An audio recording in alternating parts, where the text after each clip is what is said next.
this is our first meal since we've been back, and we figured we'd grill some steaks, which we've yet to do on the griddle. And these are dollar stretcher Angus beef steaks, strip steaks. And right now we have put on a rub, Cajun Blast seasoned rub. It's perfect. I can't have MSG, but this one doesn't even have it in there. But it's it smells great, and it's perfect for rubbing the steak.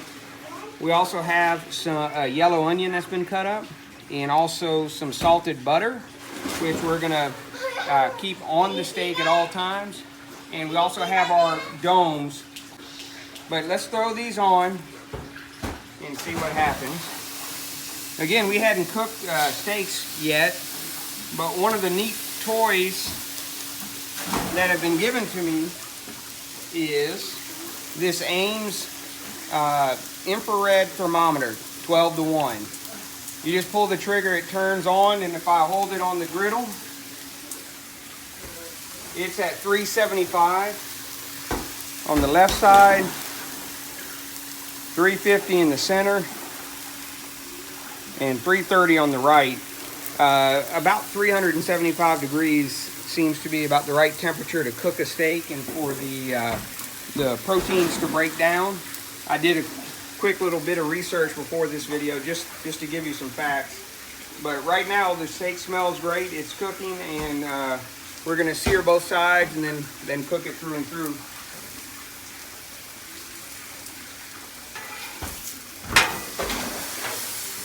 It's good and browned. If the griddle's too low, it won't even brown it.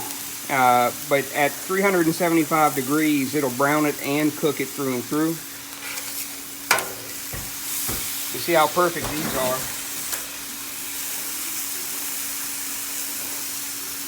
We'll let those cook and check back in a few minutes. All right, guys, we got the steaks browning. We're gonna go ahead and add some butter to keep them moist and to keep it full of flavor.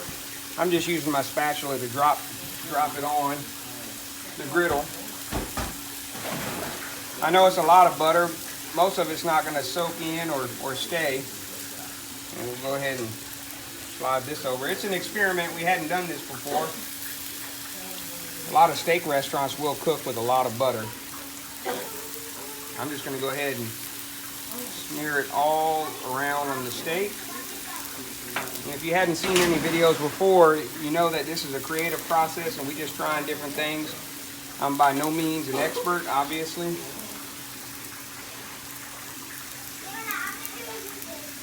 So I got some butter on one side. The underside should be brown now. I'm going to go ahead and move the steak, put the butter here, and flip it over on that.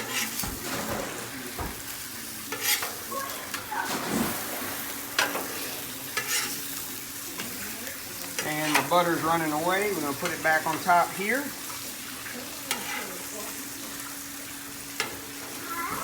This is not a fat-free menu item, but it's going to taste amazing. Also, while it cooks, we're going to set our onions on it. Give it a little extra flavor.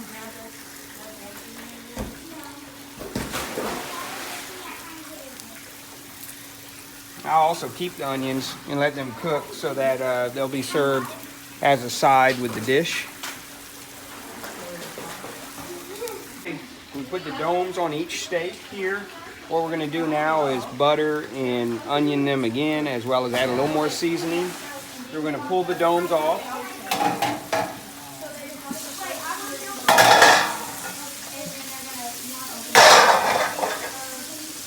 And you can see that the steak's cooking very well. We're going to go ahead and take the onion off. We're going to season this right before we flip it. One more time. We're going to add 3 spots of butter here on the grill. The beauty of working with a big grill is that you can do this.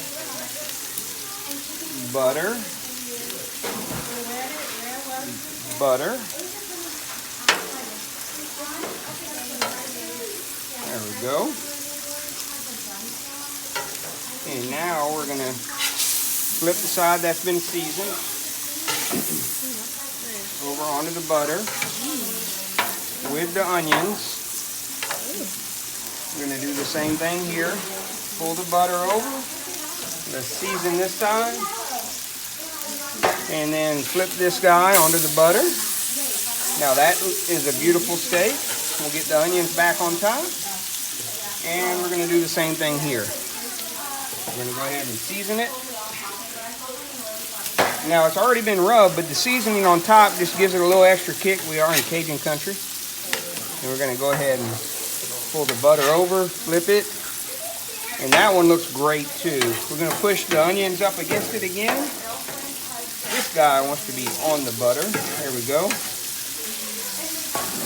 And now we'll add a little more onion just for flavor. I'm not a big onion fan, but I like the flavor on my steak. And that one just exploded, which was awesome. We're gonna go ahead and put these guys on it again.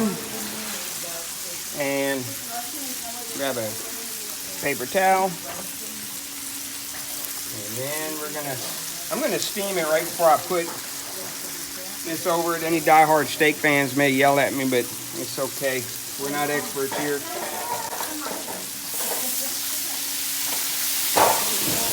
Put that one on. Steam this guy. Put that one on. Steam this one.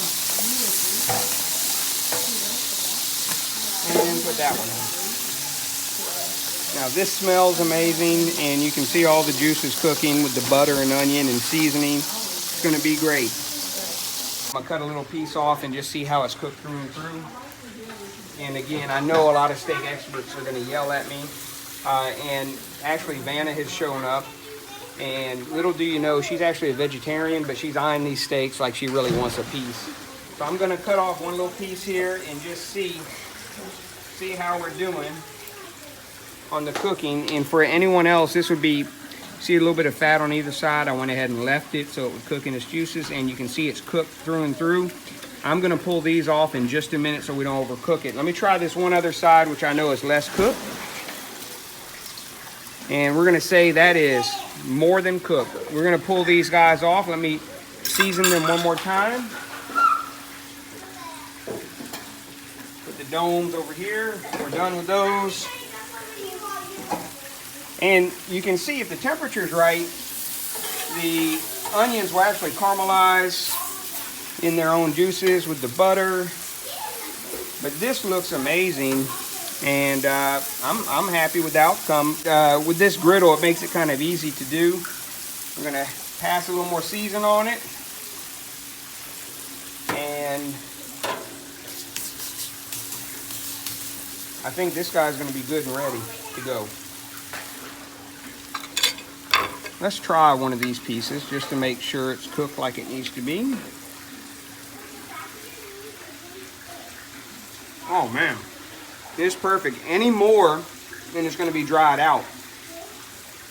Very good. Let's go ahead and pull these guys off right now.